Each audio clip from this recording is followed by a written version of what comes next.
Hi, welcome to Simple or Not Kitchen. My name is Melissa, and here in Simple or Not Kitchen, we take some of those online cooking videos and we put them to the test and let you know if they're simple to follow or not. And today we are making this super yummy Moroccan-inspired tomato and eggplant dish.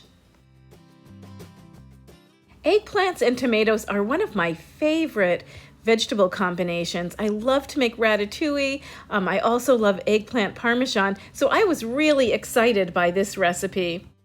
This recipe is super simple to make and it's delicious, and the addition of cumin and paprika in it give it a completely different flavor profile than ratatouille or eggplant parmesan.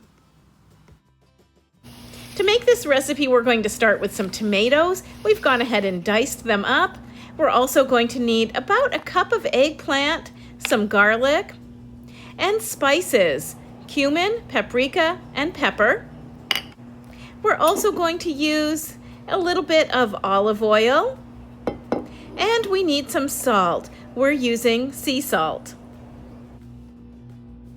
The recipe also calls for some fresh parsley, but we're going to change this up a little bit, and we're using a little bit of Haitian épices in our version of this Moroccan-inspired tomato dish. Haitian épices is basically a herb mixture that's all blended together with a few seasonings and some oil, and I usually keep it in the freezer and I pull it out and I add it to dishes. It adds a nice, beautiful flavor to a lot of dishes, especially tomato dishes.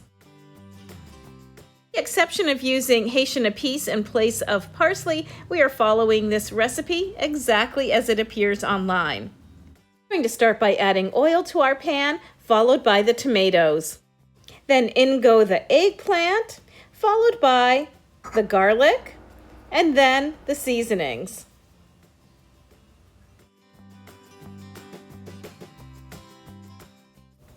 Once all those ingredients are in the pan, we're going to go ahead and give it a stir.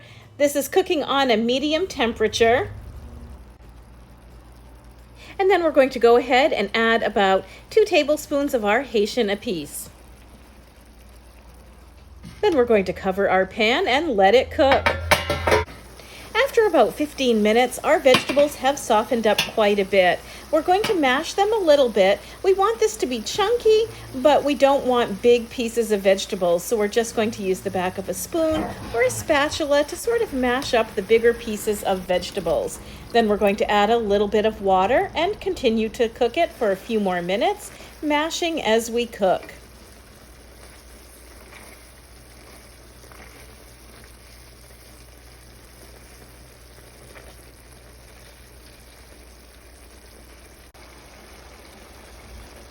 When it's done, much of the moisture will have evaporated and it will still have a nice and chunky texture, perfect for putting on bread or crackers.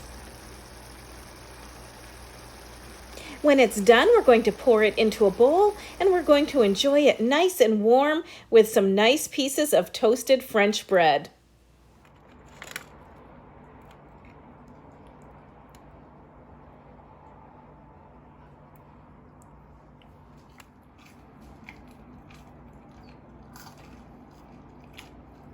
Thank you so much for watching Simple or Not Kitchen. For more recipes, articles, and video, go online to PenelCentral.com.